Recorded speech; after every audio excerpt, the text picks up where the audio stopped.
From the time she was a little girl, Verena Holt held on to pain like it was gold. Her first memory wasn't of her mother's lullabies or playing with toys, it was of betrayal.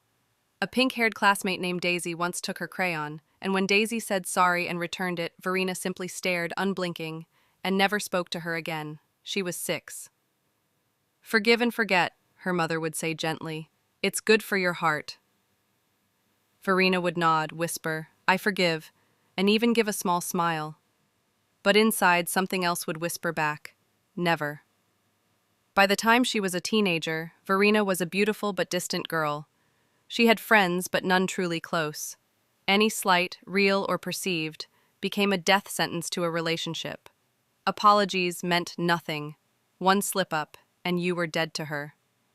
Even when she said, "It's okay," people learned quickly it was anything but. At 29, she married Julian, a soft-spoken man who loved her fiercely. He saw something broken in her and believed his love could fix it. 3 years into their marriage, he made a mistake, a kiss with an ex during a business trip. He confessed, ashamed and apologetic. "I forgive you," Verena said, eyes blank, but something shifted in her. She stopped touching him, stopped sleeping in the same bed. She would cook his favorite meals and serve them cold. She'd smile when he walked in and cry when he left. And worst of all, she began whispering in the middle of the night in a language he couldn't understand. When she handed over their 6-month-old baby to Julian, she said, "He deserves a whole parent." She didn't look back. Verena's descent was slow, like a fever creeping through her body. She stopped going out. She painted her walls black and hung strange symbols she said were protection charms. She burned sage mixed with bones. She muttered names and tied threads to dolls. Her neighbors said they saw lights flickering all night and heard low humming chants that made their skin crawl. She still said "God bless you" when someone sneezed, but the God she once believed in had been replaced by something else. She called it Kirich. When her cousin Maggie came to visit, she found Verena kneeling in a circle of salt and soot, eyes rolled back, lips cracked and mumbling. "What are you doing?" Maggie asked, frightened. Verena smiled eerily. "Speaking to my teacher." Maggie never visited again. Verena hadn't realized when it began, this connection, but somewhere between the bitterness and the isolation, she had invited it in. Kirach had no face, only presence, a thick darkness that crept into her bones and whispered the past back to her in perfect detail. It reminded her of every slight, every betrayal, every sorry she had pretended to accept. "You were right to hate them," it said. "They deserve your silence," and she believed it. She gave Kirach her time, her memories, her soul, piece by piece, without knowing. She stopped eating real food and consumed only what was offered. Her nails turned black at the tips. Her eyes sometimes bled in the morning, but she didn't flinch. People started avoiding her altogether. The mailman left packages across the street. The pastor stopped inviting her to church. The few who tried to help were met with a quiet rage that chilled them for days. Everyone in the small town of Fairbrook whispered about her. "She's lost. She's cursed. Don't look her in the eyes." She became folklore while still alive. Parents warned their children, "Be kind, or you'll end up like Verena Holt." No one knew how far she had gone, how deep she had sunk. Only the brave, or the foolish, dared speak of it. One teenage boy, curious and arrogant, broke into her home on a dare. He was found days later in his closet, muttering about eyes in the mirror and blood in the shadows. He never spoke again. One rainy October night, Julian, her ex-husband, came to her door. Their son was now 5, asking about his mother. Julian looked older, worn down by years of single parenting and unanswered questions. "I want you to see him," he said gently. "You don't have to forgive me, just see him." Verena stood at the threshold, face unreadable. "I forgave you long ago," she whispered. Julian exhaled, but inside, her heart thundered. "Liar, liar, liar." The door slammed shut without her touching it. The walls trembled, lights burst.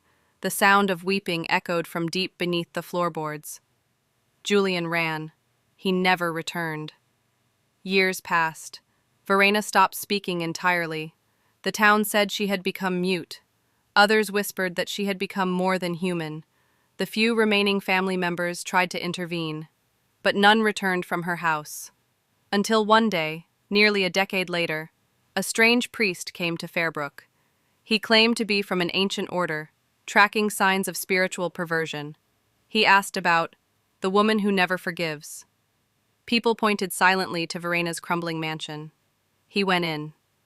3 days later, the house was gone, burned to the ground. No fire trucks, no witnesses, just ash. In the center of it all stood a mirror, completely untouched. When the priest returned to the town, he was changed, pale, trembling. He didn't speak. He just handed a note to the sheriff and left. The note read, "She wasn't just serving it, she was it." Verena Holt never forgave because Verena Holt died the day she gave her first grudge to the void. That entity didn't possess her. It was born inside her, nurtured by her hate, fed by every false forgiveness. She wasn't lost to it. She was its mother. And now, it walks among us, wearing her face. 2 months later, a new woman moved into the next town over. Her name? Vera Hall.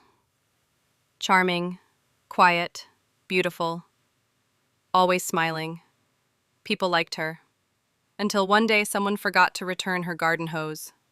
Vera said, "It's okay, I forgive you," and smiled a little too long. That night, that person was never seen again. The story of the Grudge Keeper carries a chilling and powerful lesson beneath its horror elements. A moral that resonates deeply if you look past the supernatural and into the human soul. Unforgiveness is a prison that poisons the soul. And if left unchecked, it can destroy your identity, your relationships, and your purpose. Saying "I forgive you" means nothing if the heart doesn't mean it. Verena said she forgave people, but never truly did. And that false peace turned into spiritual and emotional rot. Forgiveness must be real to free you. Pretending only deepens the wound. The story shows that holding on to grudges doesn't just keep pain alive, it multiplies it. In Verena's case, it became her identity, and eventually, her curse. Grudges are spiritual leeches. The longer you feed them, the more of yourself you lose. Verena didn't just hurt herself. She abandoned her child, destroyed her marriage, and terrified her community, all because she refused to let go.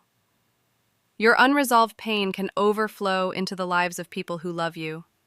Verena's refusal to forgive led her into deep isolation, where she began listening to voices no one else heard, until she no longer knew right from wrong, light from darkness. When you isolate in bitterness, your mind can make lies feel like truth. Verena didn't set out to serve a dark entity. She nurtured it unknowingly through every grudge she chose to keep. Spiritual decay doesn't always begin with a ritual. Sometimes it begins with a refusal to heal. She didn't just serve the darkness, she became it. Her identity was consumed by her pain. If you hold on to pain, bitterness, and revenge long enough, it can replace who you really are. In the end, the only hope hinted at for Verena was divine intervention, but even that was too late for her, because she no longer wanted to be saved. There comes a point when even God's hand must be reached for. Don't wait too long. This story is a warning wrapped in horror, a supernatural tale that teaches a deeply human truth. Bitterness doesn't protect you, it possesses you. Forgiveness isn't weakness, it's survival. If this story gave you chills or made you think twice about holding a grudge, let me know in the comments. Could you have forgiven? Don't forget to like, share, and subscribe for more dark tales with deep lessons. Until next time, be careful what you carry in your heart.